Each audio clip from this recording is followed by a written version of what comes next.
Hello and welcome to another Dhamma meeting where we will discuss the Buddhist practices of charity, morality, and meditation.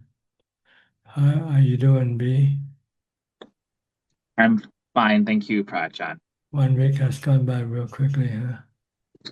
Yes, yes, Okay, ready to do your work?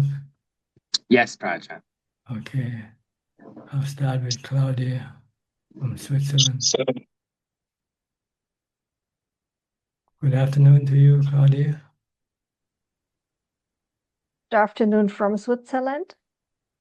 Can you hear me? Yes, very perfectly.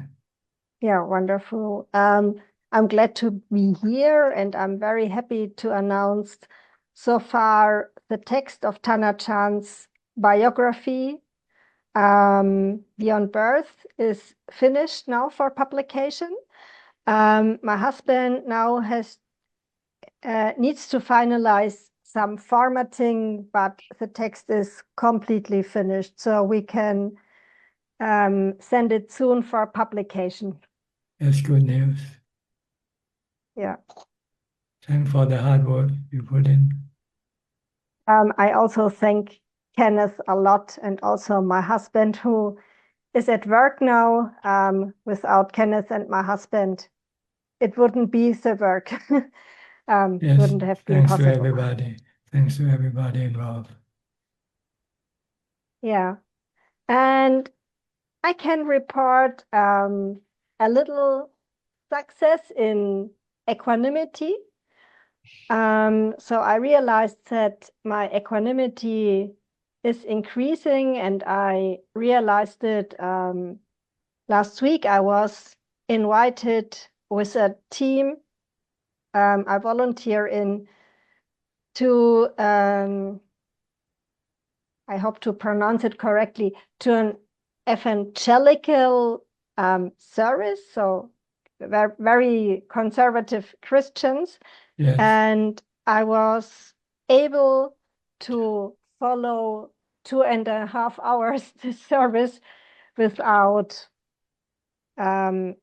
feeling involved. So I saw how the people got in ecstasy with their prayers and fell down on their knees, and everything was like a big show. And I realized, so I was concentrating on my breath. I did anapanasati, minding my breath, thinking Buddha, Buddha, Buddha all the time.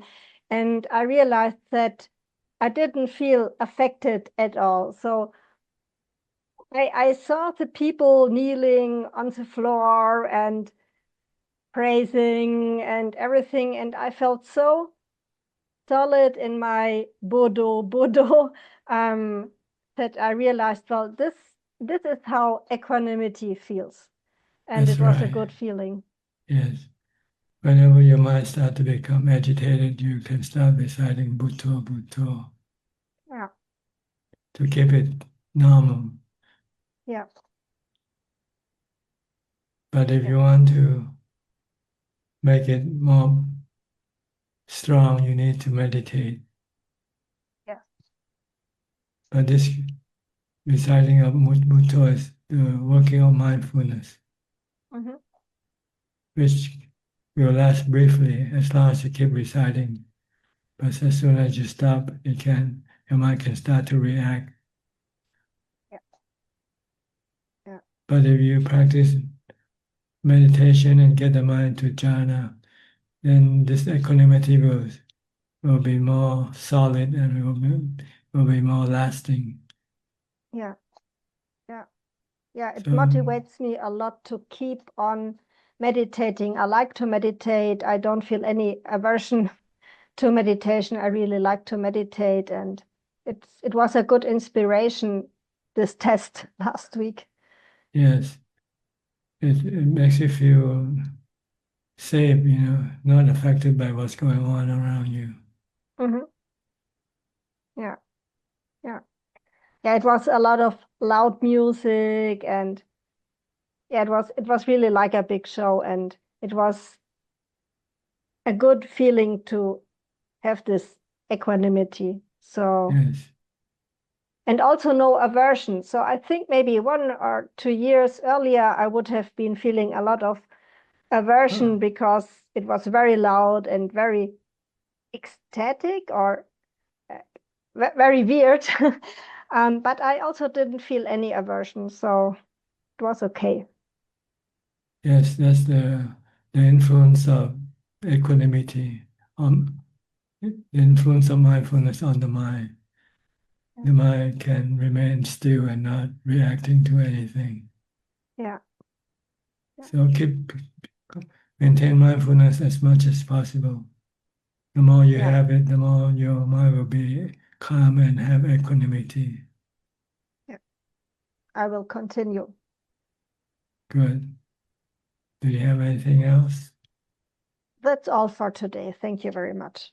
Okay, so right now you don't have to work during this. I just arrived back home from work. I arrived back home about 30 minutes ago, and I did a 15 minutes meditation before I went to Tanachan's teachings. Okay. Is this the normal routine now for you? Yes, it's I meditate before I go to work. I always try to meditate as long as possible. So in the best case, I can take 1 hour for meditation before I go to work. And when I come home from work, I really need meditation because I work at a primary school that is sometimes crazy to care for 80 to 90 children. So when I come home, I enjoy my meditation. I have to admit that sometimes I fall asleep because I'm so exhausted. But I still try to mind the breath and stay awake. Yeah, I mean, is this the routine that you have on Wednesday now, on Tuesday now? Yes, it is a routine. Because there is a time change now. Switzerland changed the time to summertime, and during summertime, I can be here probably very often. Yeah, one more hour earlier. Yes. Okay, good. Then I might be seeing you again then, okay? Yes. All right. So thank you very much for everything. You're welcome. Next, outsourcing from Penang, Malaysia. Good evening, Tanajan. May I ask a question? Please go ahead. Normally during retreat, how should we listen to the Dhamma talk? Should we open the eyes and listen attentively? And some Ajahn say we must meditate while listening to the Dhamma talk. But when I meditate, you can, when you listen to anything, listening to Dhamma talk, it's better to close your eyes and concentrate on the listening. but when I meditate while listening to the Dhamma talk, I have tendency to go into samadhi. Well, it depends on what you want. See, if you want to listen to the Dhamma talk, then you don't meditate. You focus on the sound, not on the Bhutto or on the breath. I you have to choose which one you want. I see. If you focus on your breath, then you won't understand, or you might not even hear the Dhamma talk. Yes. But if you want to listen to the Dhamma talk for knowledge, then you have to concentrate on the sound of the talk. Understand now? Okay. Thank you, Tanajan. Okay, you're welcome. Professor Ken, you're next. Oh. Good afternoon, Ajahn. Yes, what can I do for you? I have no questions. I was just very happy this morning to receive the final book from Claudia and her husband, so I want to thank her again. Okay. I only checked it a little bit, and I found it useful because, as well as the biography, there's a lot of teaching in it. So I really appreciated the chance to look. This is in German. Yeah, it's in German. Okay. Good. Thank you for your work. That's all, Tanajan. Thank you for the opportunity. You're welcome. Next, go to Jordan Leach. Hi, Jordan. Are you still in Toronto? Good evening, Tanajan. I'm still in Toronto. How is it like comparing to Thailand? It's not too different, really. Oh, really? Good. Yeah. You it's, have to, are you working now? No, I'm not working right now, but I'm not sure. Well, I'm not planning to stay in Toronto for very long. I'm sort of just spending some time with family and working on some things. And yeah, so I'll You're probably staying with your parents? You're staying with your I'm staying with parents? I'm staying with Your my father? father. Okay. How is He's he? listening. Okay? He's He's okay? doing okay. Yeah. Okay. We had death in the family recently, and my uncle passed away, and so yeah, it's good to be here and be spending time with my dad. So Good. Do you have any question or comment you want to make tonight? I'm just very happy to be here, Tanajans, and my meditation practice is so helpful in my life, and the Dhamma makes sense to me the way that you teach us. So thank you very much. Okay, you're welcome. Next, Alvin from Malaysia. Namaskar, Tanajan. Hope all is well with you. Tanajan, I got one question in terms of when I listen to the Dhamma talk, the long time Mahamba, I think a few times he mentioned the word aramanya. Aram, emotion, or Dhamma, object, mental objects. Mental emotions, is it? Emotions of mental. It can be anything mental object. Oh, okay. It can be emotion, feeling, how the mind feel, the states of the mind is called Ramana. Okay. So it's mental. It's nothing to Yes. do with It's physical, not right? physical, no. Okay, and that is important for us to note and not to note during our meditation, right, Tanajan? When you meditate, you only focus on just your breath, right? Your breath, your object, your meditation object only. You want to concentrate your mind, so you don't want to pay attention to other things. Okay. And other mental objects that might appear, like your thoughts, your feelings, your memory, or visual, or audio, sound, anything that might come and try to distract you from your concentration. You must not ignore them. You must ignore them. And just pay attention to your meditation object only. Okay. The first time I heard this word. Thanks, Tanajan. Yeah. Okay. Yeah. Thank you.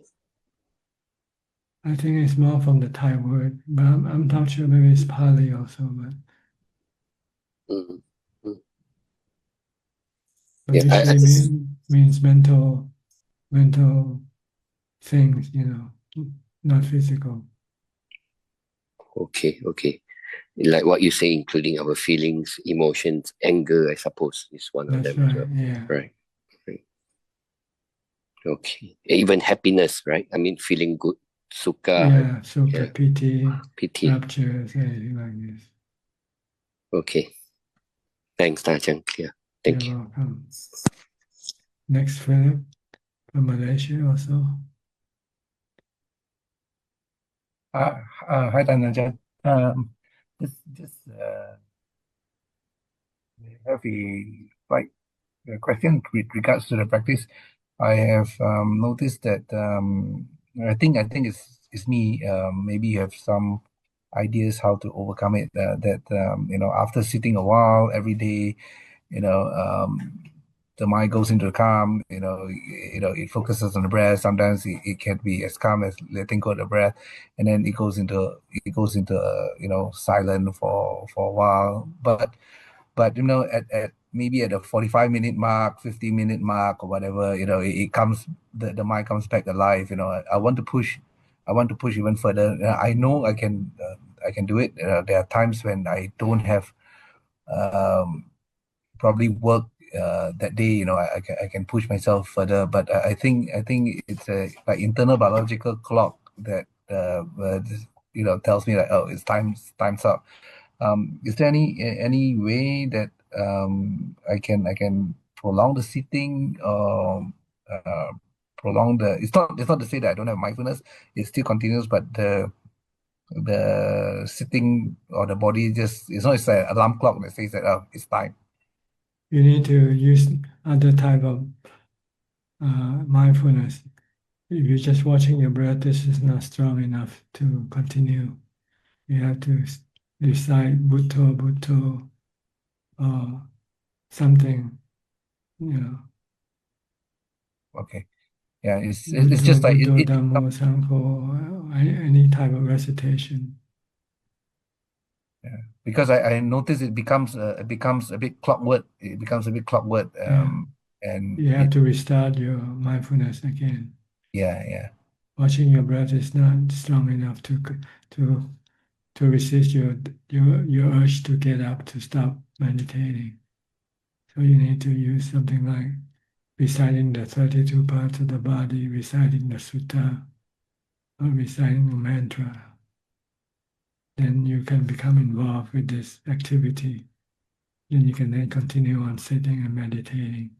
After a while, you might be able to switch back to watching your breath. When you feel there is no more resistance, there's no more urge to get up, to stop.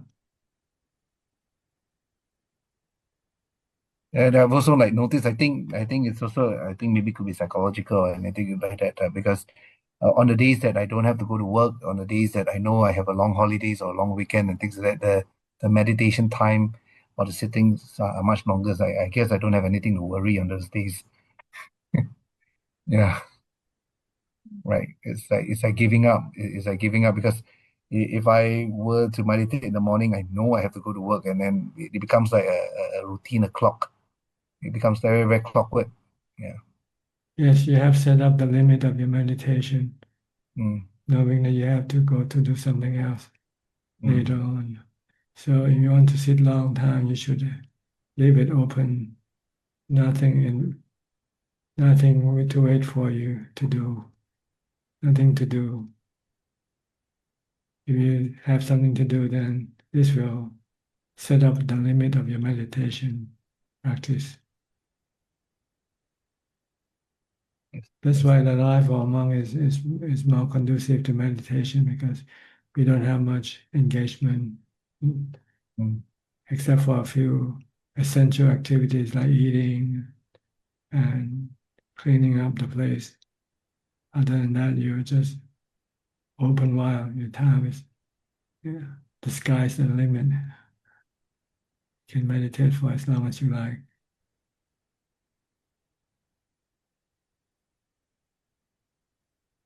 Yeah. Okay. Okay, Taja. Yeah, thank you. Next, Kok Seng from Singapore.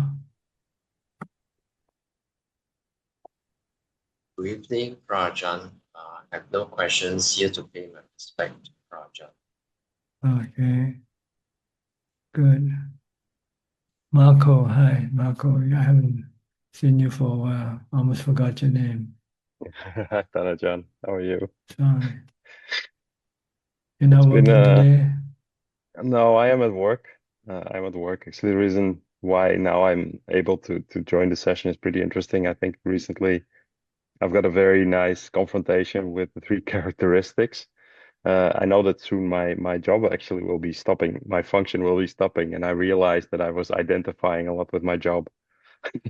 And so now I'm gonna have more time for my practice, which is actually a good thing, but at the same time it gives some unrest. And I'm using that as my ground for my practice, to see, okay, what was it that I'm losing, or at least that I feel I'm losing, and who is it that's losing that? And it's confronting, because I realize that one of the excuses that is being made is like, I feel the need to support my family, but at the same time it's not just that, it has to be more than that. So it's an interesting time. So now I was able to join the session again, because my job has changed quite a lot since the last time that I've joined these sessions. And I think that that actually I started feeling more, yeah, between brackets, successful in my work, just by being more honest and by just being more aware of what's happening. And at the same time, that gave me more work to do and more pressure at the same time. So I'm kind of relieved that it's gonna be ending, but at the same time, it brings a certain uncertainty. And actually, that uncertainty is something that's then good again. So the reason why I'm here is just to pay my respects and basically say hi again, and just for show my gratitude, because my practice has not been slowing. Actually, it's been going pretty well. Look, I do have one question. That's, how do I overcome conceit? I've noticed that by the practice, I'm sometimes have the feeling that I'm observing things in other people more than in myself, and with that I start comparing. And but I know that that's basically just a result of the practice, and then still that essence of the kilesa is trying to hold on to the feeling of me.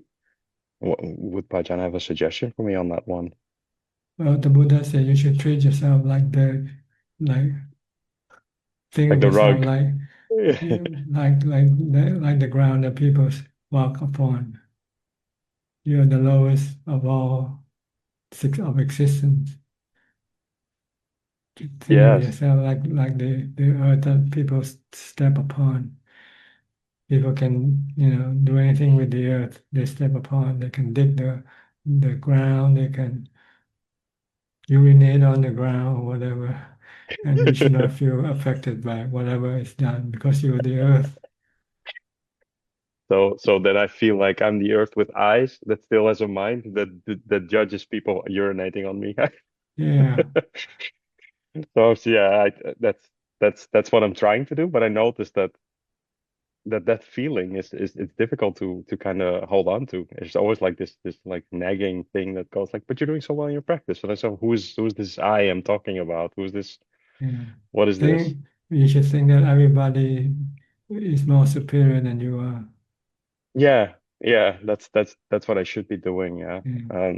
I try to, but I'm not letting myself, I think. You have to practice humility. Yeah, Humility. Watching people's feet, like the Pope does sometimes. that will He help. goes through the prison and wash the feet of prisoners to show his act of humility. But that's only acting. You should really do it in real life.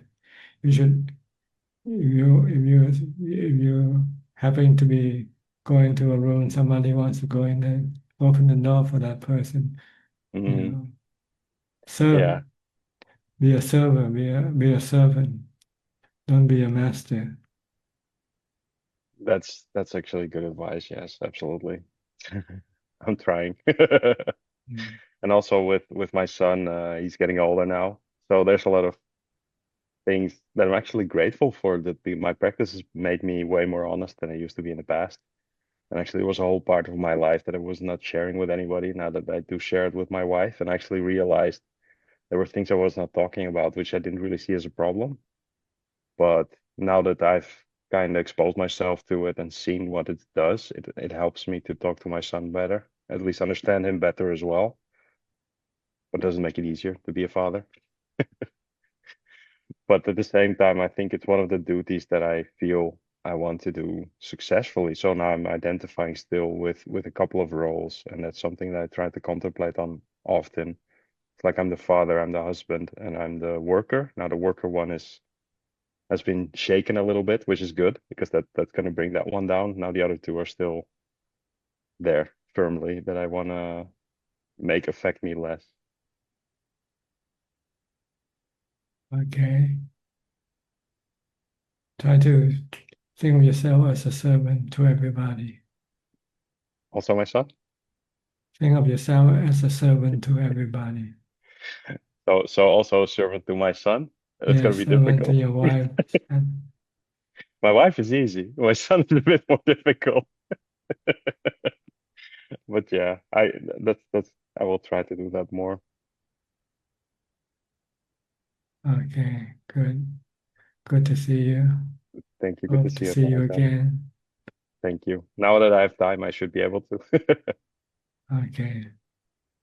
Tell us how it works. Will do. Thank you, Tanajan. You're welcome.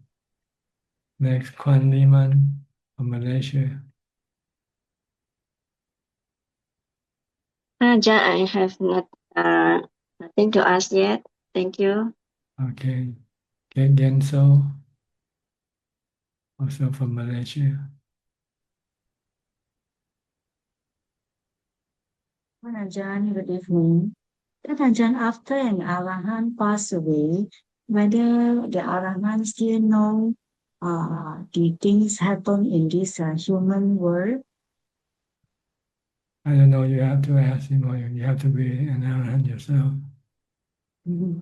It's not important to know really. But Okay.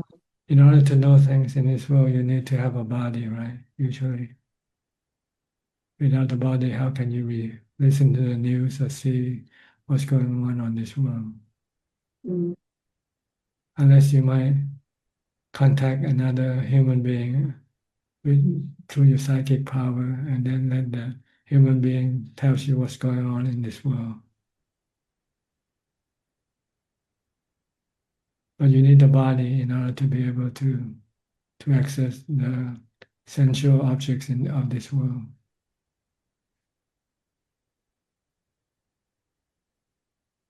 Okay. Ajahn, yeah, thank you. So when you die, your mind is no longer in contact with the sensual plane of existence. You're in a spiritual plane of existence until when you have a new body, then you are back in contact with the sensual plane of existence again. Mm.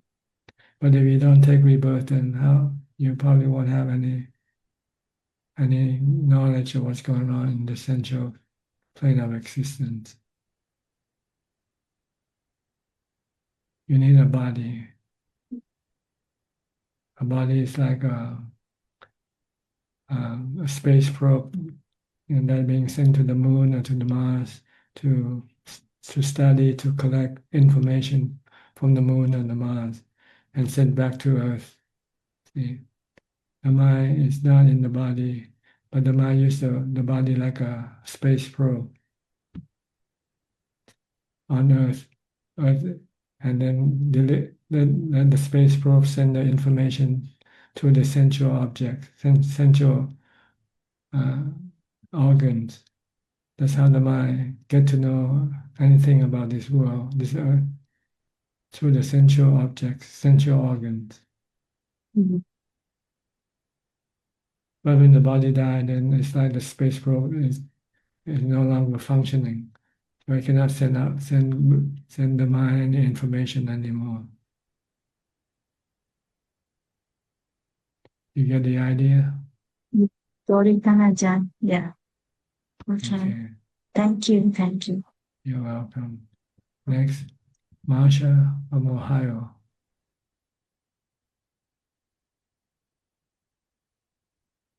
How is your life? Good morning. Everything is going well. I had a question today about knowing. I've been trying to be merely knowing. But yesterday I had the chance to meditate more, and the breath was not very pronounced. even at the beginning of the meditation. So there was more knowing, just knowing. And it seems like knowing of an object like a thought or a sound, that there's a different quality in that type of knowing than when my mind is becoming more empty. The knowing has a different texture. There are less information. The more the mind becomes empty, the less information you have about things that you see or hear. Because your perception decreases or not functioning. So you don't maybe just seeing a leaf and not seeing whether it's a leaf of an apple tree or a leaf of something. You just merely see it as a leaf. And then if I had that, moving more towards the emptiness, then when the thought or the sound would come, there was like a real clarity that I was right back in samsara, that I was trapped again in the samsara and the rebirth. And then I would try to turn back, let that go, let mindfulness cut that completely. And then it's almost like how can I describe it? There was one point where there was almost like a crinkle where I thought I would just break into the emptiness. And it didn't happen. Some defilement did come up, but the separation is, I guess I don't really know what I'm saying because it was subjective in the meditation, but. Well, the goal of our practice is to stop our attachment to anything that we come into contact with. Attachment and cravings for them. Because this will, if we don't stop this, then we will keep coming back to them. We'll become attached and keep coming back, and they'll get suffering from them when they change or when they separate from us, when they disappear. That's why we just want to be merely knowing with wisdom, knowing that they have these three characteristics in them. They are temporarily, they come and go, they rise and cease. They are natural phenomena, not under your control. If you cling to them, you'll get suffering. If you don't cling to them, then you don't have any suffering. This is how you should be merely knowing with wisdom to keep you from reacting or from becoming involved, attached, or having any craving for them. That fits very closely with my experience, and it seems like it's easier to see myself as not a self, and then other people seem so solid. I can access that no selfness for me, but when looking at other people, it's not so clear. It's like they're more solid than I am at this point in my practice.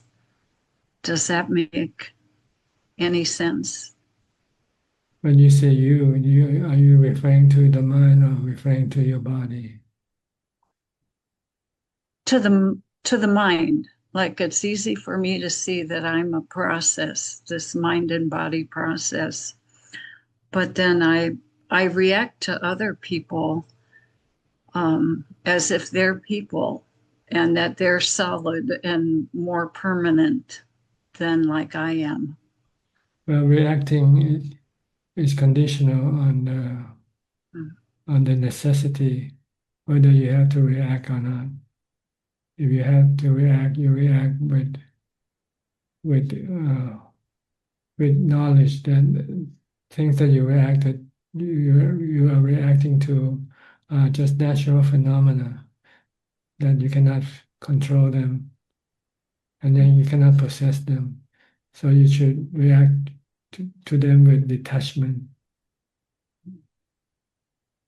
If you have to react at all, but if you don't have to react, then just leave it alone. Like if your daughter came and say hello to you, you have to react, right? Because if you don't react, then she might think you're crazy or something. So you say hi to her, but you don't worry about her, whether she's gonna die or not, whether she's gonna be happy or sad. That's her business. You don't react to what is really required of you to react to maintain a conventional relationship. But in your mind, you're not attached to her. You're not worried about her conditions, whether she's going to get sick or whether she's going to die or whatever. Because you see her as a natural phenomenon that is temporary. That it will rise and cease. It rises and one day will cease. So you have to have this knowledge in the back of your mind when you see things or people. We call the three characteristics of existence. There's no really people. They're just all natural phenomena, like clouds in the sky. Clouds one day will change, right? Will become rain, and the cloud will disappear, become water. The body will one day disappear and become just the four elements.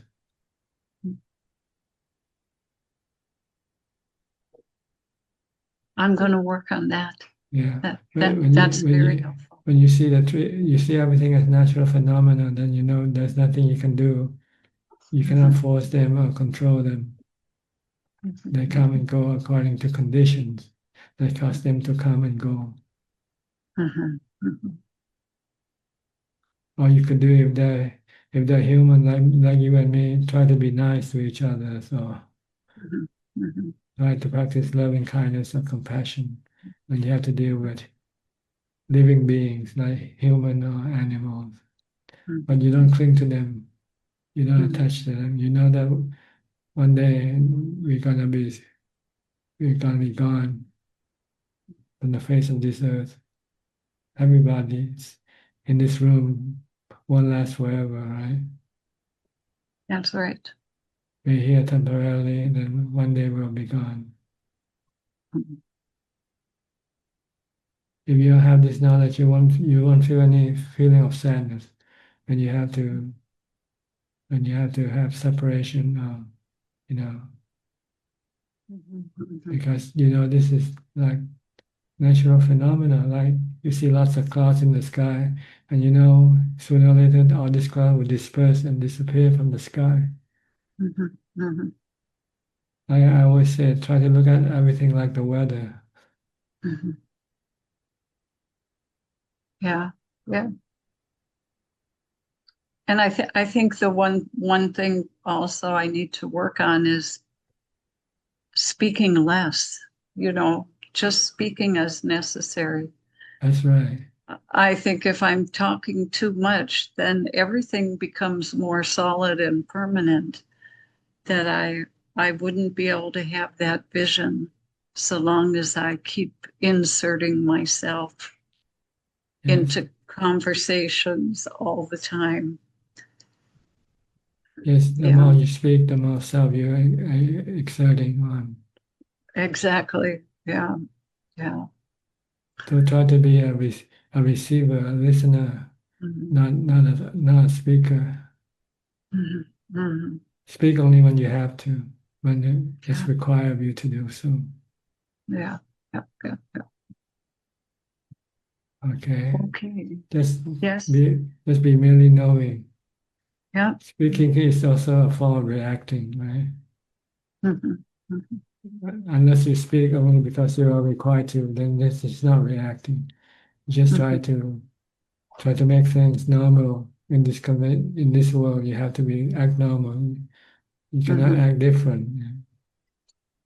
That's right. But in your mind, you're different. You don't react with any expectation. You don't react with any attachment or any cravings. You can take things as they are. They come and go, whatever. No problem. You don't, because you don't have to depend on, rely on them. You can be happy by having equanimity. Yes. So this is why it's important you practice meditation first to get to equanimity. Then you use wisdom to guide the mind to deal with everything that the mind come across.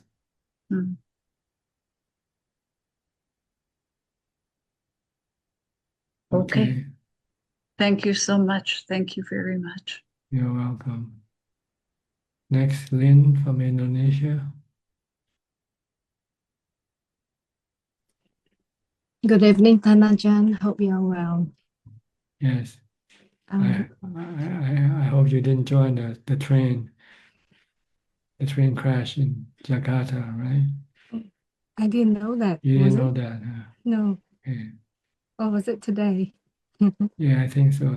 Few people got killed. Oh, okay. Okay. I've got a question about how what should I do from stopping the mental state to show on my face. Mental state to show on your face. Yeah, sometimes we get upset or we get sad, and then it will show on our face, right? So, what sort of practice that I can do to stop that from happening? You mean the expression on your face because you're Yes, angry? yes. You can stop. You just have to have to accept it, and try to reduce your mental state, your emotion. That's all. Try to reduce it to equanimity. Oh. By practice more mindfulness and meditation. Because the expression is just to reflect on your mental state of mind. So you have to deal with the state of mind. Try to calm the mind down. Then all the states of mind will then disappear. All that is left is just merely knowing. Yeah, sometimes we know that we are upset, and then we try not to do or to get angry at anything or anybody, but the facial expression just cannot stop. Well, you have to stop the anger first, then the facial will change. Oh. But when you're angry, just reciting Bhutto, Bhutto, Bhutto, and try to forget about things that cause you to become angry. When you have forgotten, then the anger will disappear, and then the facial expression will return back to normal.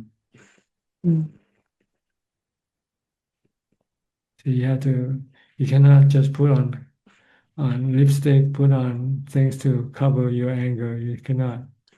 Yeah, you have to deal with on the mental part, not on the physical part. Because the physical part is just merely just the reflection of the mental part.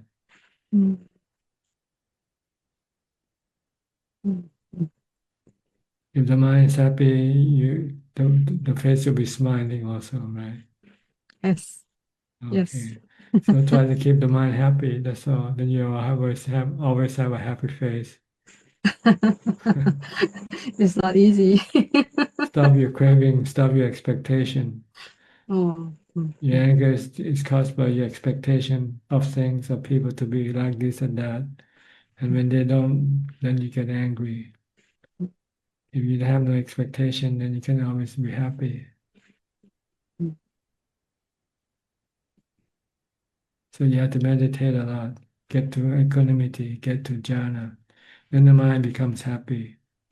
When the mind becomes happy, then it doesn't need anything from anybody, expect anything from anybody. So it can remain happy all the time.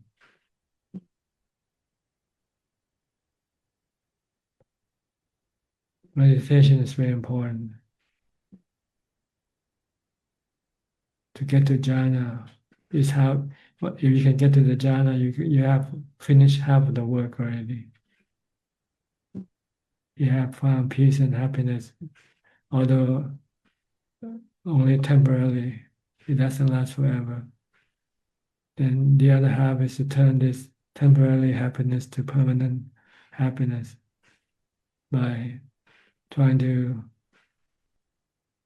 teach the mind to stop creating suffering on itself, like creating cravings, having cravings. Because it's a craving that can cause the mind to become agitated and unhappy. So when you can stop the cravings, then the unhappiness and the agitation will disappear, and then the mind will become calm and peaceful again, permanently.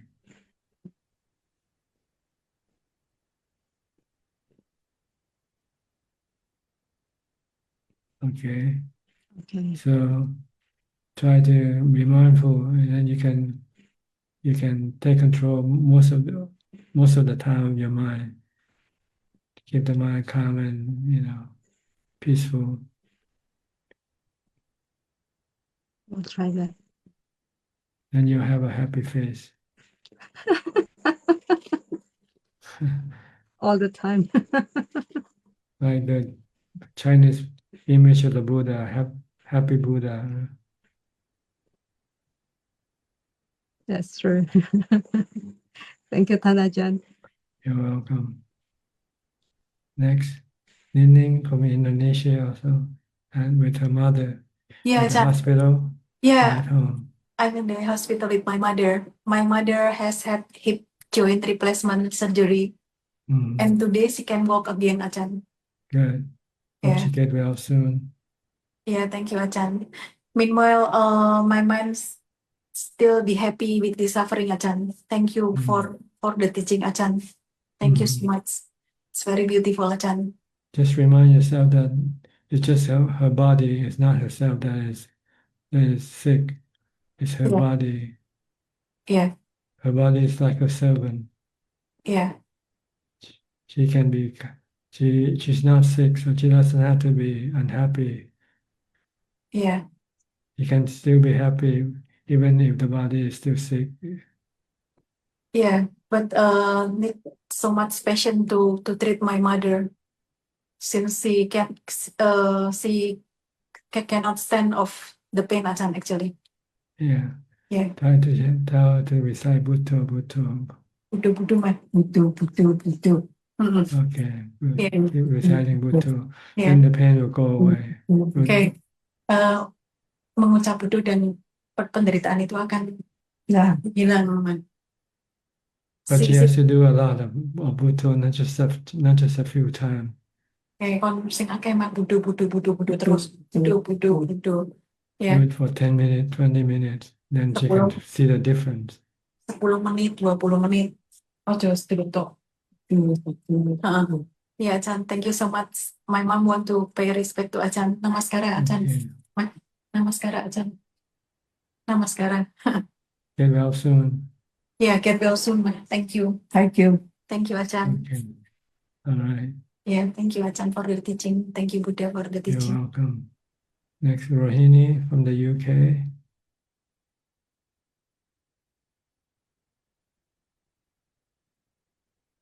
Good evening, Ajahn.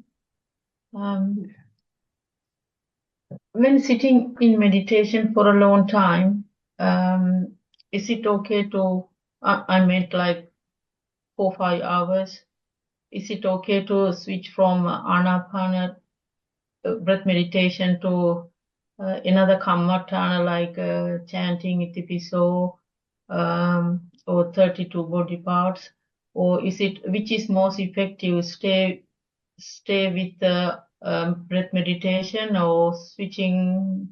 Is it okay to switch? it depends on if you have the need to switch or not. So if you want the mind to become still, the best one is anapanasati, watching the breath. Stay with that. The breath. But if you find that your body start to become painful and you become distracted and you cannot focus on your breath, then you might have to replace it with Bhutto or some mantra or some recitation of something. Okay, I understand. Thank you, Ajahn. But the best way to the mind to become still is anapanasati. Yeah, But sometimes you're not able to do it because you might be distracted by something, and you might have to use some other thing to bring it back to the breath. The first hour or something. First hour, I'm okay. I do well with breath meditation, and then I think I lose my breath. I lose the feelings. Lose your concentration. Yeah. And you start to become distracted by other Yeah. things. Then you have to use mantra to bring it back, to have more concentration. The mantra will do a better job to bring that distracted mind back to concentration again. Yeah, if I can stay even with the subtle feelings, it's best to stay with the breath meditation. Am I right? Well, you shouldn't use feeling as your meditation object at all. You should use the breath. Yeah. That's what I meant. Yeah. Okay. Okay. Because feeling can be very hard to detect, and they're not stable like the breath. Yeah. The breath is more stable. Yeah. That's what I meant. The first hour was the breath is very prominent, and I feel the sensation. And after about an hour, the feelings is very subtle. That's what I meant. The breath is being settled. Yeah, feelings. Yeah, I mean, like the feeling of the breath. I had to feel. I had to breathe a little bit faster. Like don't force the breath. Just leave the breath alone.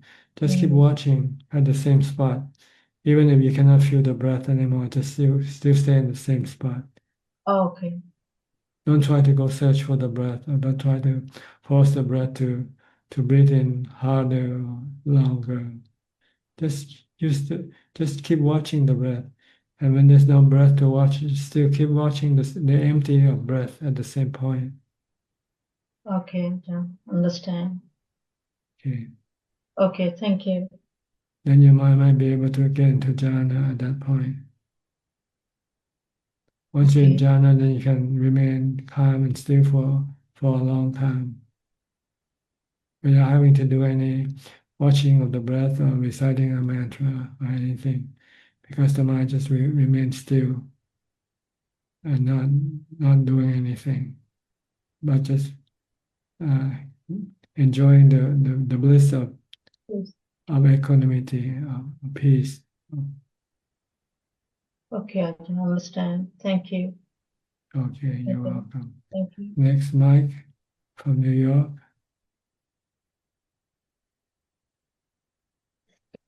Good evening, Ajahn. Good morning to you.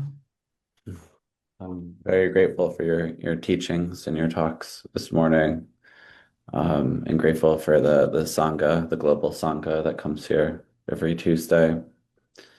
I'm just really here to pay my respects today. But I guess my question or something I'd like to hear you talk about is just sometimes, when you notice that you feel constricted in certain situations, like you can, I'll be meditating and I'll be going to a Dhamma meeting and I'll feel very equanimous and a lot of metta. And then in certain situations, I find myself tight again. How do I loosen up that tightness in certain situations? Recite the mantra. You lose your mindfulness and you might start to react to the situation around you. So you have to stop this reaction by reciting the mantra Bhutto Bhutto to bring it back to be merely knowing and not reacting to the situation around you. That's all. Just want to bring the mind back to be merely knowing by reciting Bhutto Bhutto. When you're reciting Bhutto, then the mind cannot react to the things around you. It's very efficient tool to control the mind with is the mantra. You can use some other type of wording if you like. Buddho Dhammo Sangho Buddhang Dhammam Saranam Gacchami. Just to keep the mind, away from the reacting to things around you. You have no protection. If you don't have mantra, if you don't have mindfulness, you lose protection and you might be exposed to the onslaught of your defilement, your greed and hate, love and aversion. And these are the things that cause you to become emotionally drained.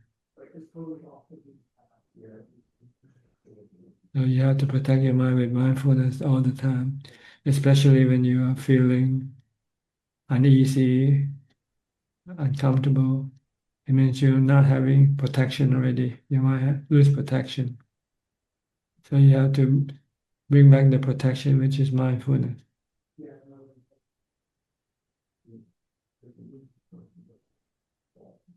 Unless you can use wisdom and treat everything as the weather. And leave them alone, let them be. Whatever they are, let them be. Then you don't react because you know reacting to the weather is impossible. You just have to accept the situation, accept the fact of things that's happening at that time.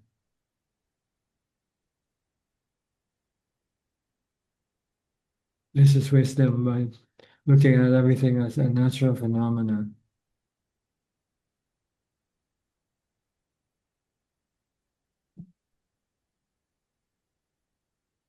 Like Claudia, she spent 2.5 hours to a meeting, evangelical meeting, and she just kept reciting Bhutto, Bhutto, Bhutto to keep her mind calm and not reacting with aversion. It's our reaction, either with aversion or with love, that will cause the mind to become erratic, not calm. Okay? So practice mindfulness as much as you can. Try to make it into a habit of using mindfulness as the remedy to your mental situation. Whenever you feel discontent, you feel unhappy, just recite Buddho, Dhammo, Sangho, Anicca, Dukkha, Anatta, anything like this. Anicca, Dukkha, Anatta is a good reminder that everything is Anicca, Dukkha, Anatta. You notice the difference, so you can persist on reciting these words for a while. It might take maybe 5 minutes before you start to realize the effect of your reciting of these words. You might start to feel calmer and more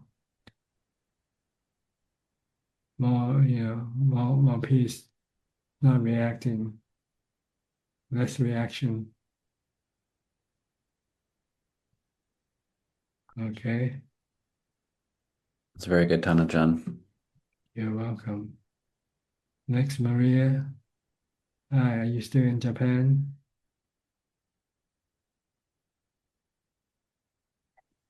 Hello, Tanajan. Nice to see you. Yes, I'm in Japan. And here is my friend from Japan. He also wanted to meet you. Nice to meet you. Such an honor to be here listening to you. Yes, happy to see you too. Thank you. Konnichiwa. Konnichiwa. Okay, It's we'll my try to last. do for you. They want to This, Yeah, like so if I'm allowed to ask a question, I'd like to ask about like how to deal with like strong emotion like anger, like even when I try to um switch that attention, like when I have strong emotion, so that um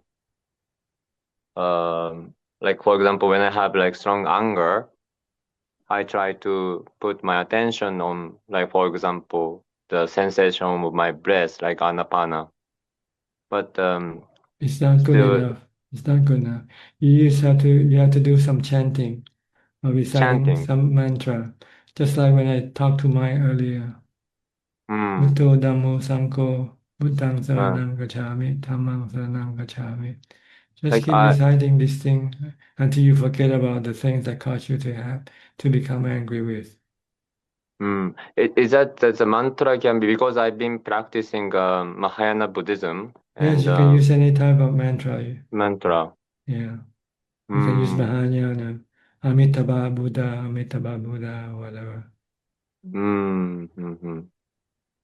It's the same. It's to get your mind away from the thing that caused you to become angry. Pull your mind away. In Thailand, we usually use Bhutto, but you can use some other form. You can use a longer form like Buddho, Dhammo, Sangho, or Buddhang Saranang Gacchami, Dhammang Saranang Gacchami. Just keep reciting something. Like speak aloud or just like mind? Mental. Yeah, inside. No word, no speech, just mental. And as long as I do that, After a while, your mind will become calm. Your anger will disappear. Then like I don't have to do anapana. I can just do the mantra. That's right. Anapanasati is better when you're not angry, when you have no emotion. Then use anapanasati to concentrate the mind to become more calm. When I don't have emotion, That's right. okay, Yeah. anger. I see. When you have emotion, you cannot use anapanasati. It's too weak. Is it okay to ask one more question? Yeah, go ahead. Like, so I also want to like practice sati in general, like in my daily life. And so I want to know like if there's any good resource which like I can learn the practical way to integrate that into my daily life. Just watch your body movement.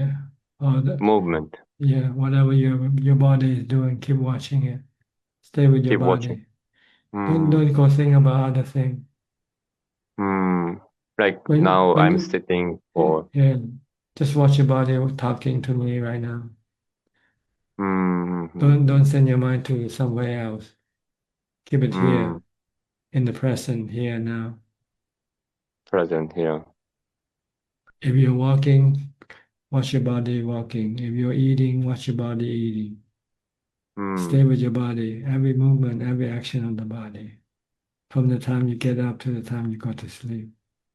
Is it different from like for example when you eating food, like you mentally thinking I'm eating food? Is it different from that? You don't have to think, you just watch. Watch. Yeah, watch what your body is doing. Just know that the body is eating. You don't have to say, I'm eating. No need to. As long as you know you're eating, as long as you're watching the body is eating. And when you like when you are distracted by thoughts, like you just try Yeah, to you can use bring mantra that to bring it back to bring it back to to the body. to the body. Yeah. Tie your mind with the body. Make it like together, like dancer. Two dancers, they have to go together. The mind and body should be like dancer. They should always be working together, doing the same thing. Mm-hmm. But normally people, the mind and the body tend to go do different things. The body might be eating, but the mind might be thinking about what to do next, where to go. You should not do this. If you want to have mindfulness, then you have to make the mind watch the body only, think about the body only. Mm-hmm.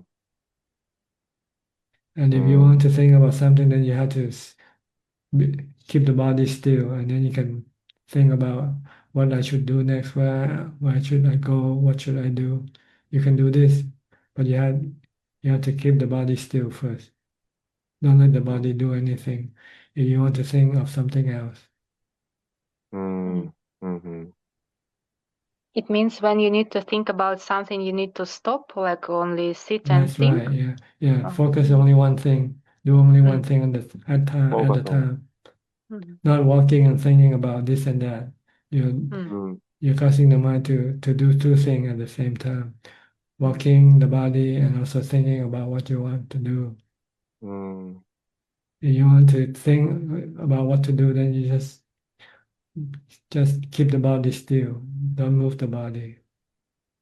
If you move the body, then you should not think about other things. Just be watching your body only. Mm-hmm. I'm a musician. I play music, and also like sometimes I chant sutras like as my practice. Like whenever I go to temples, they make a prayer to Buddhas, and I sometimes notice that when I'm chanting sutra, when I like as soon as I start to think about like the lines, the next lines or whatsoever, like the content of sutra, my mind gets distracted and I fail to follow the like next lines. So like, but in contrast, when I'm like chanting sutra and thinking about like totally different things, sometimes like my body automatically chant the like correct lines, like even though I'm thinking about different things. So like I'm wondering like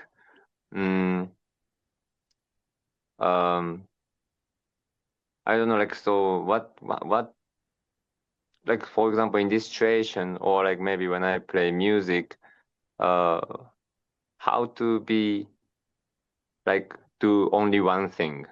Just concentrate on what you do. See? Concentrate. Yeah, concentrate. If you play Without music, just concentrate on music alone. Don't think about drinking or eating or watching movies or anything like that. Just concentrate only on the music that you do. Yes. If you're eating, then concentrate only on the eating. Don't think about the music that you did or will do in the future. Stay in the present. Yeah. Stay the present. Stay with the present activity. The body activity.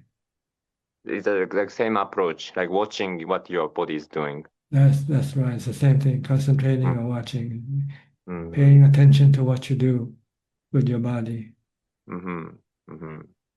This one to keep your mind working only one thing at a time, so it can become concentrated easily and become calm when you meditate. When you meditate, then you close your eyes and watch your breath at the tip of your nose.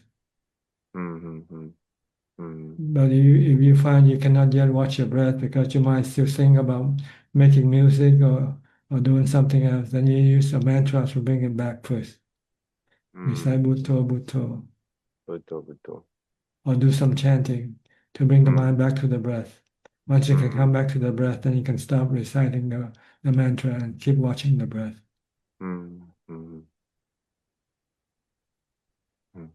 But during the day, from the time you get up to the time you go to sleep, keep watching your body. Concentrate on what your body is doing. About insomnia, I don't want to ask. Okay, I'm good. You wanna? Tanajan, I also have a small question, okay? Okay, go ahead.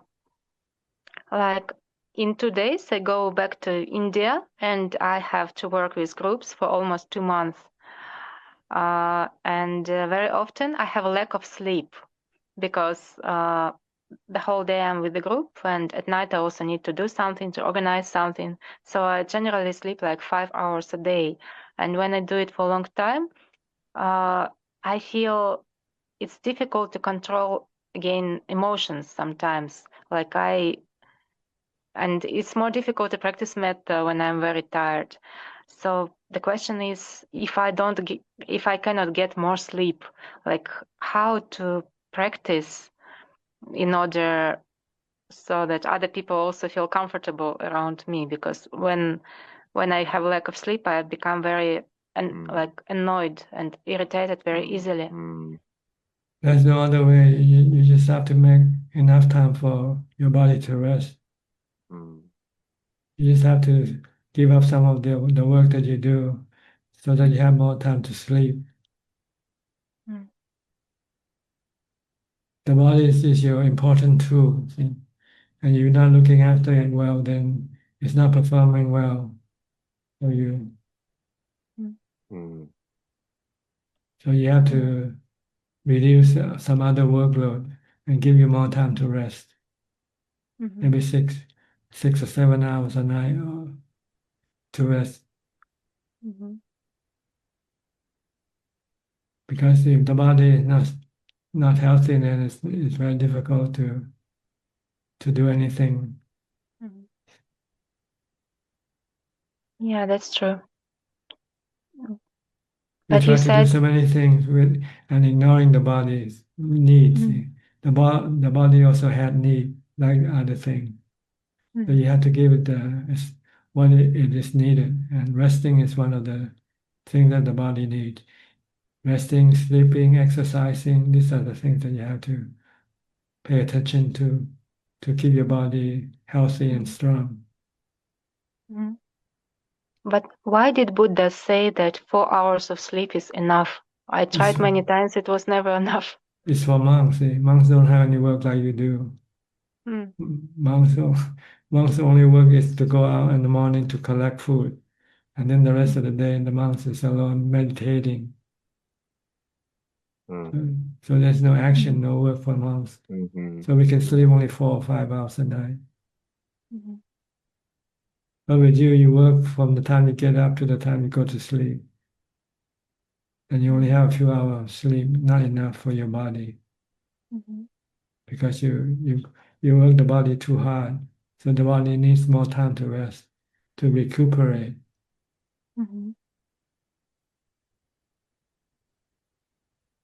Okay, I All right? understand.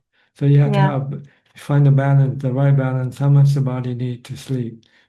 Try to increase the time of sleep and you'll feel better, I think. I guarantee you. I'm sure. Yeah, I'll try. Thank you. All right. Thank you so much. ありがとうございました。Thank you Nice so much. talking to you. Thank Nice you. talking to you. Maybe I'll see you again somewhere. Yes, I hope to see you. Thank you so much. Or you can come and join us every Tuesday night here if you have any question. はい。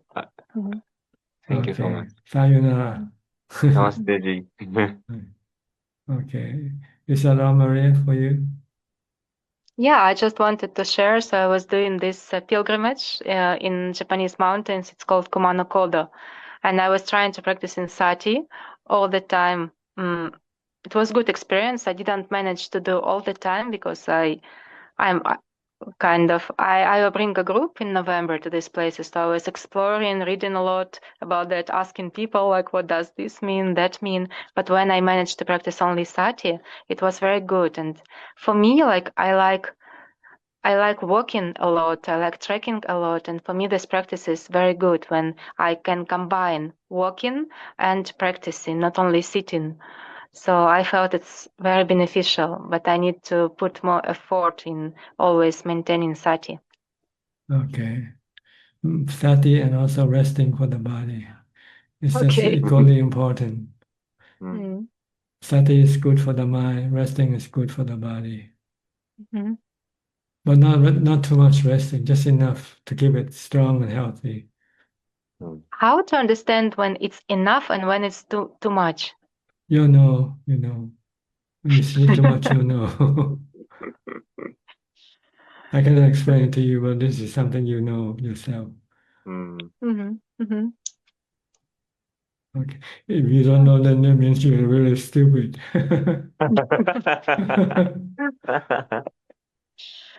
Maybe last month I didn't get even enough sleep, not Yeah, not too you're much. being I forgot stupid. how it should You're be. being stupid. Okay. Okay. All Okay, right, and nice talking to you. And anything else? no, I just wanted to share. So we are translating Why Suffer, and Alexei already translated the first chapter of questions. So I'll be revising, and maybe we'll start to publish. It's really a good experience. Olga, Alexei, and Julia, they're all helping me in translation now. Okay, good. Good to hear that. Maybe it will be good for your Russian friends who cannot read English to be able to read. Yeah, for sure. It will be good. Okay. See you again whenever you feel like coming in and join us, okay? Yeah, sure. Thank you so much, Danjan. Well, You're it's welcome. very nice to see you again. Okay. Mhm. Next, we'll go to Lavan in California now. Good morning, Ajahn. I do have some struggle in mindfulness. I think maybe because when I'm back to a lay life and not in the monastery, it's so much harder. But I noticed that sometimes I have to chant the mantra out loud. And sometimes if it doesn't work, I make it even louder, and somehow that works for me. So I think I just have to figure out different methods to stop myself from like thinking a lot. But you want to make sure you don't bother other people with your chanting out loud. I am mostly alone, so I just have to like say really Okay. loud so I can All hear. right. Yeah. But in front of other people, I don't do that. Yeah. Okay. Good. I do have a question is I still care a lot about other people judgment about me because um I feel like my values have changed a lot. I prefer being like peaceful and isolated whenever I'm able to. But I think the judgment mostly come from my family that I'm, like different and weird and stuff. And I know that I cannot control them, but I still feel very uncomfortable, feeling like I'm not being supported. And I wonder if you have any advice about That's the that. problem. You want them to support you, and this is not something you can get, so you feel uncomfortable with them. Don't expect anything from them. Let them be whatever they want to be. If they think you're weird, let them think that you're weird. Why worry? You cannot force them to see you as normal because you're different from them in the first place. Oh. So they see you as weird. You're not normal to them.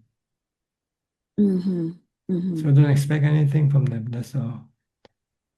Your discomfort comes from the fact that you want them to understand you and accept you for what you are.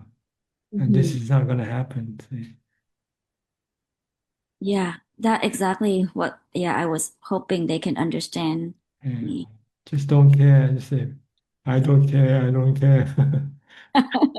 But sometimes it's very hard because it's your close family members. So what? It doesn't matter whether they're close or not close. It's their opinion that matters. Oh, okay. Okay.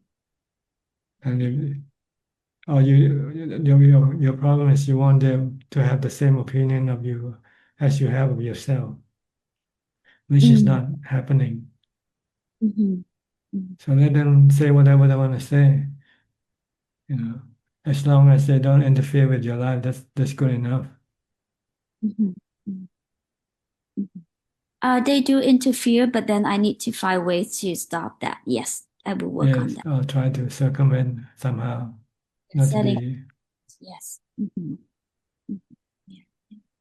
You know the right way. You listen to the Buddha. He's the real teacher. Other people are not your teacher. Your parents are not your teacher. So don't waste your time listening to them.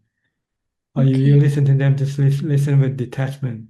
Just don't care what they say. Let them say whatever they want to say. And no need to argue with them either, because it's useless. Oh, okay. Okay. Yeah. I will practice that, Ajahn. Thank Yeah, you. practice equanimity. Mm. Mm. Don't react to whatever people say or do to you. Mm. It's tough, but I will try. Because you don't have enough equanimity yet. Yes, yes, yes, yes, yes, yes, yes. So practice more meditation and mindfulness. Yeah. The last thing I just want to thanks Sui and Czech for sending me the Dhamma books, and I received it last night. So thank you. Okay. I hope she's probably listening now, but she's not in the room yet. Oh, okay. Yeah, I got the traveling Traveling man. Okay. I suffer, so I got it late last night. Yeah. Okay. Thank you, Ajahn. Don't have any more questions. Thank you. You're welcome. Next, Belinda from Singapore.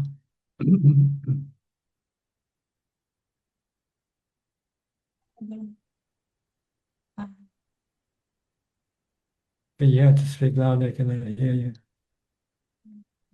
Wrong in my device. I couldn't quite hear Tanajan. Can you hear me, Tanajan? Yeah, I can hear you Speaking now. closer. You have to be closer to the microphone. Yeah, I put my face near the phone. Okay. Anything you like to say or ask? Yes. And then we do calm abiding on the breath. I do notice like after some calmness, whether it's coming from the mantra or the breath, there's some kind of anger that arise, that coming like not reactive, but more like ill will. So like Just ignore it. Don't let don't let the feeling overwhelm you. Try to stay with your mantra. Focus on your mantra. And leave the emotion alone. If you don't pay attention or reacting to them, then they will eventually disappear when your mindfulness becomes stronger. so just aware of the emotion, not different kind of anger, not reactive, but like a ill will. Yeah, just leave it aware. alone. Just be aware that this is it, and then try to ignore it by concentrating on your mantra. Don't give it any mind. Don't pay attention to it. Pay attention to your mantra only. Then after a while, then the anger will disappear. Or the feeling of ill will disappear when your mind becomes calmer and calmer. Do I have to do metta for that, Tanja? No need to. Bhutto is good enough. Bhutto is best. Who are you going to use metta to? You have to have somebody that you're angry with. You have to forgive that someone. Yeah. It's a different type of anger. Like I'm. It's not explosive. Like It doesn't matter. I feel happy when. It doesn't matter. It's just a reflection of the agitation of your mind. That's all. It's the lack of mindfulness. You're not controlling your mind enough. So your defilement has the upper hand to create all this emotion. So bring back mindfulness, reciting Bhutto, Bhutto, Bhutto. When that happened, yes. When that happened, I remove myself from the environment, and I see the anger coming from within, not something outside. There's nothing outside. It's all everything is within. So I remove myself from the condition, so that the ill will doesn't continue to, because it requires interaction with people. So then when I remove myself from the condition, it gets a deeper karma binding before can really look into that aversion. So, but there's awareness that the anger is not someone triggers me, it's already within. I just have to remove myself from the condition because I worry that I might react or like some different kind of aversion. Yeah, I know Ajahn say continue on the breath, and then I'll do the chanting to know is there as that, to see as it is. Yes, to forget about the things that cause you to become angry. Mm. You can remove yourself physically, and you can remove yourself mentally by reciting the mantra. You need both, really. If you can remove physically first, you separate yourself from the thing that caused you to have anger. And then if your anger still remains, then you use the mantra to calm your mind down. Mm. It's okay to remove the self from the environment first, Ajahn? If you can, but if you cannot, then you just have to use them, remove yourself mentally. You can excuse yourself to go to the toilet, for instance.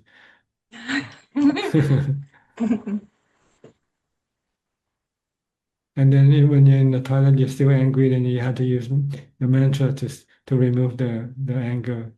After you have removed yourself physically and it still doesn't work, then you need to remove it with the mantra, with mindfulness. Okay? Get it? Anything else? Ajahn, I have been keeping like Levin say, like isolation. But I do find there's a lot going on in the body. But I used to go to like walk in like places like a little more foresty, but because of danger, I can't quite go to places like with many trees. But when I hang out at the park, I don't really feel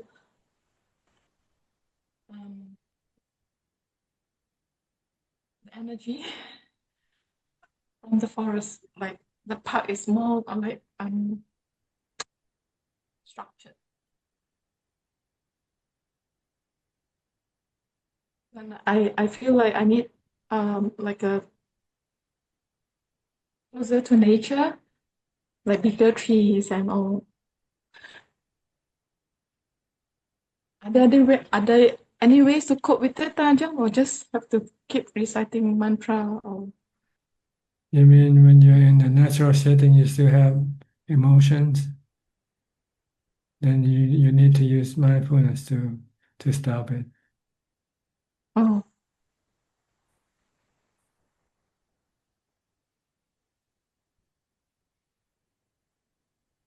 Okay. also, I find the breath is not very. The breath isn't regulating well. I think I need to do more yoga or something. Is that defilement, Ajahn, or I should just do anapanasati and watch the breath as is?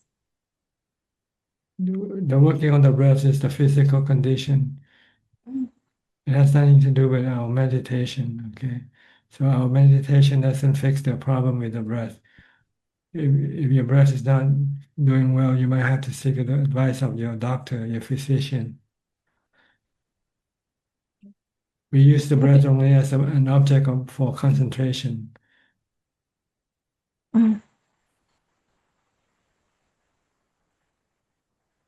If you feel you're not breathing properly, then you have to consult with your physician.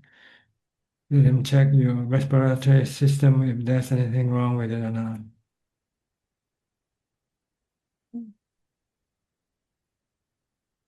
Okay, it has nothing to do with meditation. Meditation is just only using the breath as a point of focus, point of attention.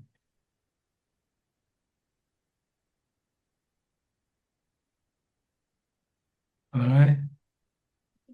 Thank You're you. welcome. Next, we have somebody with iPad for maybe he's not here now. We'll go to Full Moon. Hi, Full Moon from China.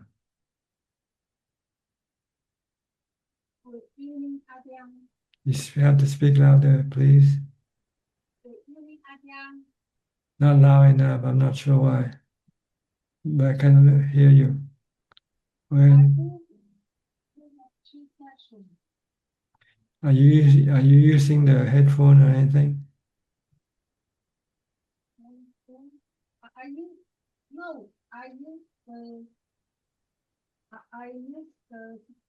The computer. Okay, good. Now I can hear you now.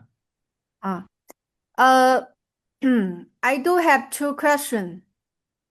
The first question is that why the Buddha didn't use the method of reciting the Bhutto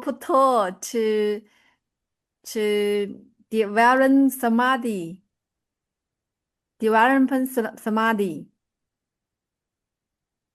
Why using the Buddha to what? Why the Buddha didn't use the method reciting the Bhutto to practice samadhi? I don't know. You have to ask him. Oh, I don't know. I don't know too.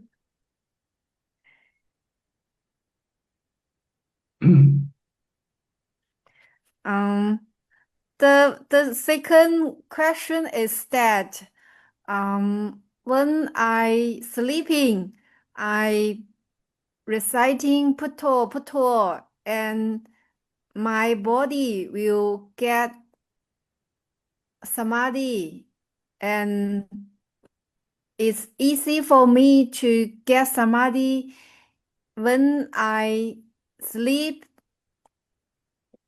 but it's hard for me to get samadhi for sitting meditation by reciting Bhutto. I don't know why. Well, no need to know why. Whichever position is good for you, you use that position. If laying down can get you samadhi, then go ahead. Just do samadhi by laying down. By lying down. Oh, I mean sleeping in the whole night when I can I go to bed to sleep, and it will my attention will focus on my chest automatic. It's very easy for me to get the samadhi, and I can feel the whole body to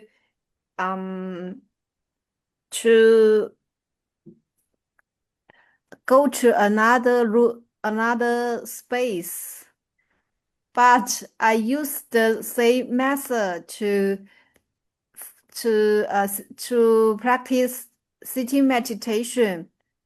It's a little difficult for me. Okay, you just find a position that is good for you and use it. Okay. How can someone know that which method is best for he to use to practice samadhi? Reciting Bhutto or samadhi, which method is best for someone? How can someone knows that? Oh, you need to have mindfulness first before you can know which one is better for you. So you have to practice mindfulness first.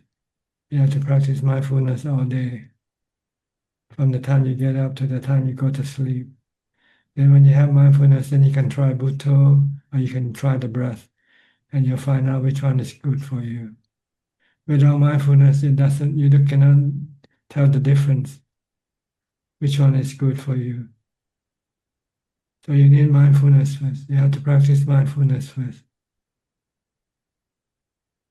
Okay. I find that for the daily life, reciting puto is more effective. It's more useful. But when I sit in meditation, when the mind is calm down, focus on the breath, will be more easy because if you let me feel the body is very, very comfortable. But if I reciting puto, the body is getting nervous, getting sticked. How to say that? I know, just use the breath then. Okay. But those days I recommend I remember I try to use the reciting puto to in the sitting meditation. I think it was because I'm not relaxed. When I reciting puto, I need to relax myself, forget the whole body and just know the reciting puto, just know the puto, and it will feel better. This day I find this yes. Okay, That's just just do whichever one is good for you. Okay. Okay. All I right. think the two way is both two way can develop, can make me get samadhi. Just need some time. Need to find the good way to find the feeling. I think. Okay. You need more mindfulness. That's all. The more mindfulness you have, the easier for you to meditate and get the result. So Oh, practice mindfulness all day first. all day I need to reciting puto Watch your body. Watch your body. and watch Keep my watching your body. body. Yeah. Watch your body. What it is doing. Oh,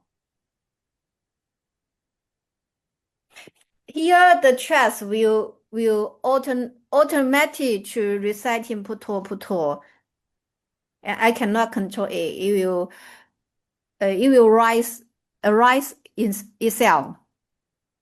Okay, use Bhutto then.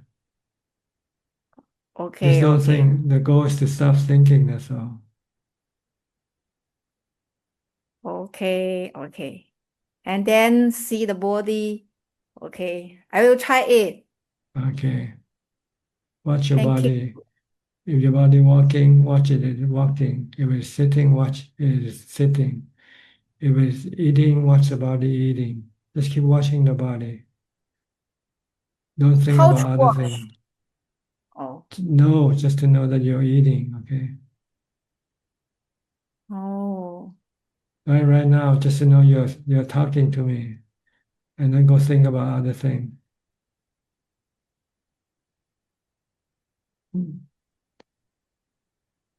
Know you're okay. talking, know you're listening. Just keep knowing.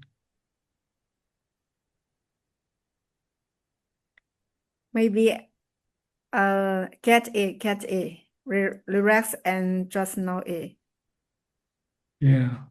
Just keep watching your body, and then you have more mindfulness. And then when you meditate, you can choose between mantra or the breath. Thank you. Okay, you're welcome. Thank you. I will try my best. Yeah, Very mindfulness is very important. You need mindfulness first before you can meditate successfully. I Okay. believe I can be successful. Okay, let's see.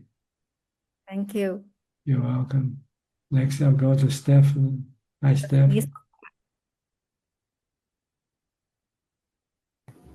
Hi, good to see you. Yes, how are you? I'm doing very well, thank you. Is it cold where you are now? Seems to It is, yeah. Yeah, It's a little sprinkly. I see. Yeah, spring. I'm doing really good with my practice. I decided I'm going to keep doing the 3 hours over the summer while the kids are home, and then I'm going to go up to 4 hours when they go back to school. It's been really good for me to do that every week.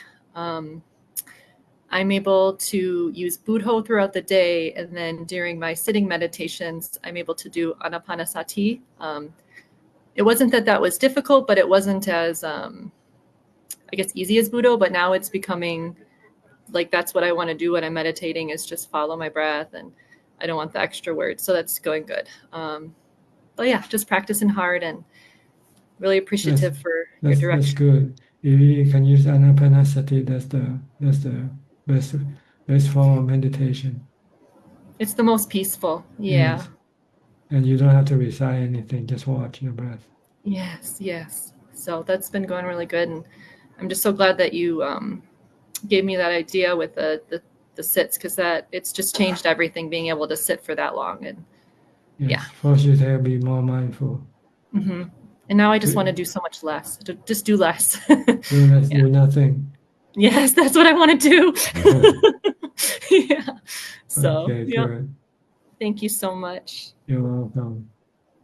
Next, Sweden Czech and Vancouver. Greetings. Yeah, Pak hello, Ajahn. Ajahn. How are you both happy? Happy, yes. Okay. Keep practicing. Not yet constantly happy like Pak Ajahn yet. No, I want to reach that goal. Eventually, everybody will reach that goal as long as you keep practicing. Everybody? No, I Everybody, whoever thought tries, whoever practices. whoever try. Yeah, Okay. Supatipanno, Supatipanno. Uchu Patipanno, Oh, Samichi Patipanno. at least because the Buddha said there are four kind of lotuses. Hopefully you're not the one that under the water one. If you are, you won't be here. If you're under the water, you won't be here in the first place. Oh, really? Oh, okay. So we have hope. We still have hope. Yeah. Okay. Underwater won't get enlightened, right? Because if you're underwater type, then you'll be going to shopping malls or you'll be going to entertainment venue. You won't be here. Okay, thank Yeah. you for the hope. Hopefully, we are not far from the top of the water, the surface of the water. The nature of those under the water, it means they're not interested in spiritual matters, so it's difficult to teach them. Uh, yeah, I thought he said something like this. The fourth is the one that impossible, right? Something like The it's fourth impossible. one. Yes, Yeah. the fourth one, the one that, this is what I mean, the fourth one. Okay. The one that's still in the mud, trying to grow from the mud up. They tend to be eaten by crabs and fishes. Oh, crabs They and fishes can, are essential pleasure, essential kilesa. yeah, they're more they're more interested in worldly stuff, not spiritual stuff.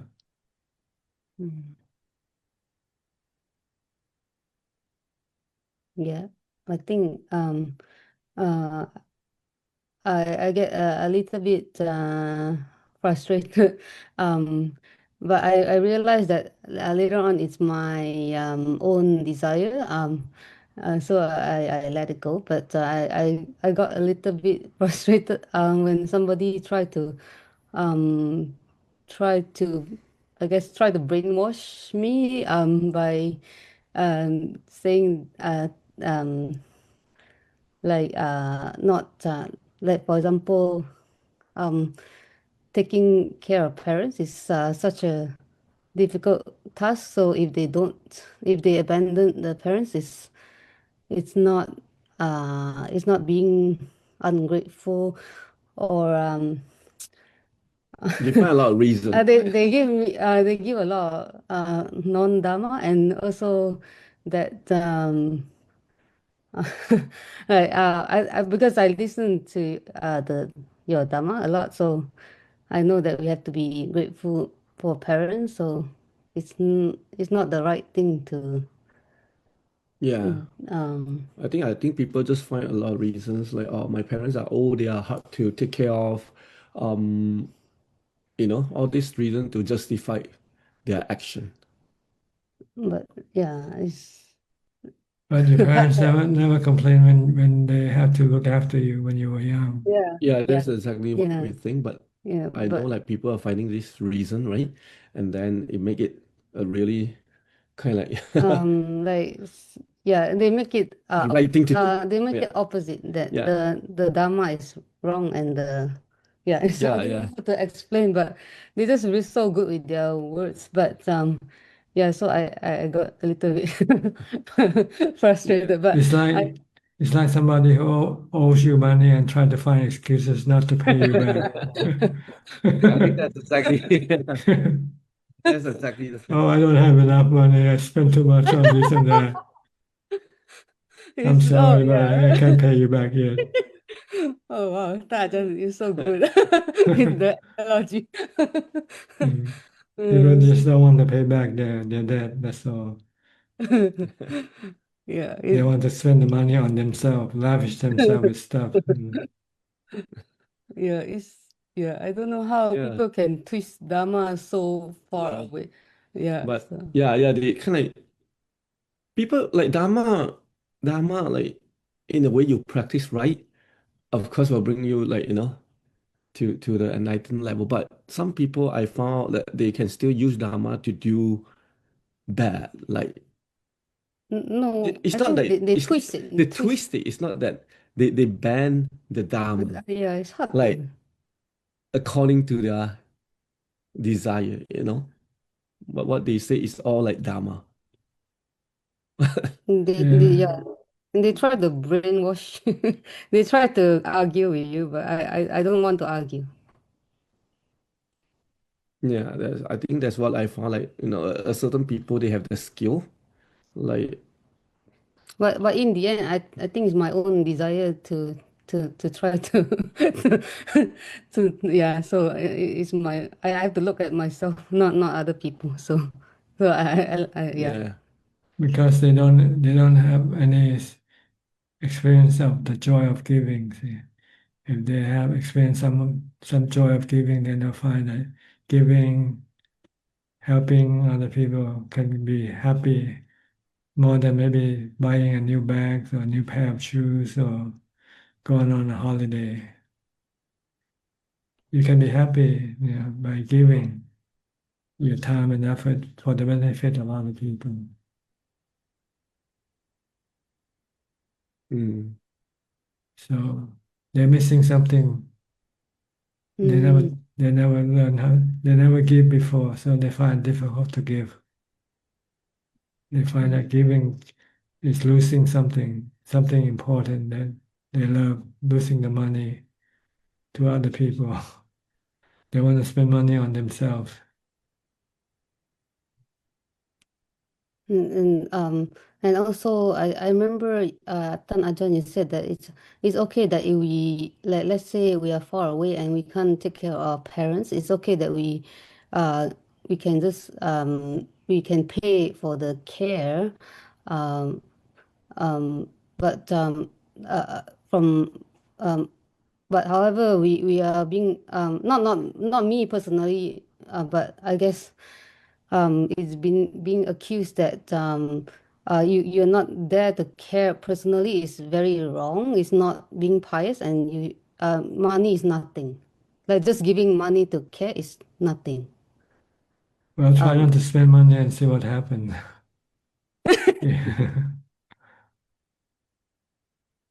Yeah. Yeah. So that's all I guess I'm trying. Just don't worry about what other people say. They're just trying to find excuses. Let them excuse themselves, whatever they want to say. You know what you have to do, and try to stick to your duty. Yeah. In the end, I realized that it's my own desire that try to fight with like people. Like so it's stupid to do that. So and I do 100% believe in your words and the Buddha's words, and what is the right thing? What's the real right thing to do? Yeah. Thank you. Okay. Is that all about what you want to say today? I think yes, but you keep telling us to be focused on our body. Is like Tanajan, that is to like develop mindfulness, but mindfulness like is used to stop uh the use like the thinking, right? The sankhara, right? That I focus on my body like without any thoughts coming in. Like this is trying to do it the whole day, and hopefully when we sit down and then we do anapanasati, like it's easier for us to calm down. That's right. Because your mind will stay focused on your breath, and it then can become still when it's not thinking about other things. Because if you want your mind to become still, your body has to be still first. You have to sit down and meditate and use mindfulness of breathing. But if your body is still moving around, you cannot still the mind completely. You can only still it partially by using mindfulness. Meaning you cannot enter into jhana fully yet, with the body still moving around, doing things. So if you want your mind to be very still, then you need to make your body still first. You have to sit down and not doing anything with your body. Look at all the Buddha's images. The images of Buddha sitting still, right? Not doing any action. He's trying to teach you something, and you don't follow. Follow me, sitting, be still. And then walking meditation is just trying to cultivate the mindfulness to control your thoughts. Yeah. To prevent your mind from running around all over the place. Yeah, then sit down, focus on one point, the breath. Okay. Yeah, I didn't see any like showing walking around. Thank you. Yeah, thank you, Dana. Thank you. Okay, you're welcome. We have one person called iPad. I'm not sure if he or she wants to speak or not. Can you hear? Hi. You want to speak? Ajahn. Oh, where are you from? China? อาจารย์ผม from วิไลค่ะ Yeah. Are you in China now or where? No in Back Bangkok home. we're Back back home. I see. back home Okay, yeah good. but my iPad just out of order So have you have not to use your prepared it phone. yet so use Anukul iPad Okay. so I'll see you tomorrow ค่ะพระอาจารย์ค่ะ Okay. Tomorrow night. ค่ะ Good. กราบค่ะ I think that's all the people who has come into the room. Anybody else that I have missed? No, okay. Now we can go to B for more questions. Do we have any more questions, B? Yes, Prajan. There are 4 questions tonight. The first question is from the inbox from Jacob. Question is, are the khandas cooler further off when arahantship is attained? And how would an arahant go about having a pleasant life? Well, the khandhas doesn't change with enlightenment or not. The khandhas still remain the same. Like the body still get old, get sick, and die. So whether you're enlightened or not enlightened, the five khandhas still remain the same. What changes in the mind? The mind has no suffering, that's all, has no cravings. And how do arahant do their life? Do you look at the Buddha's activity? He does 5 activities daily. In the morning, he goes to collect collect food for his body. Then in the afternoon, he gives Dhamma talks to lay people. In the evening, he gives Dhamma talks to the monks and the monastic. And late at night, he gives talks to the spiritual beings. These are the main activities that the Buddha did every day after he became enlightened. Teach people the Dhamma and looking after his body by going collecting food on alms round. All right, thank you. The next 3 questions are from Facebook. The first one is from Po Liang Soon. Ajahn, this blessing chanting Anumodana Gatha can be chanted by lay people or only for monks to bless lay people? It's for monks to bless lay people, but if you want to chant, nobody can stop you from doing it. If you want to bless yourself, you can do it. They're just words. All right. The next question is from Olina. Namaskaran Ajahn, thank you for the teachings. When I do walking meditation, the mind becomes calm quite quickly. The body feels very light, but the head feels heavy, still, and the face becomes slightly tense. This happens whenever I use Buddha or just observing the steps. What should I do? Could Ajahn please advise? Well, just ignore the conditions. That's all. Just pay attention to the mind itself. The body, that is not important. Just make sure that the body can become calm and peaceful.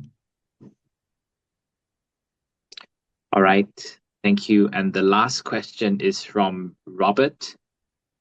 When is samatha practice abandoned, if ever? Thank you. No, you only after you became enlightened, then you don't need the practice of samatha or vipassana. But if you haven't yet been fully enlightened, you still need the practice of samatha and vipassana together. That is all for tonight. Okay, that's about all the time we have for today. Thank you for your companionship, your participation. I hope this meeting is useful to you and could help you advance in your practice. In the meantime, please be safe, be mindful, and keep on practicing. And if all goes well, I'll see you all at the same time next week. Thank you and goodbye. Thank you, Ajahn. Thank you, Ajahn. Thank you, Ajahn. Thank you. Me, thank you, me. Good night, everyone. Good See you night. next week. Thank you, Bye-bye. Bye. Bye-bye.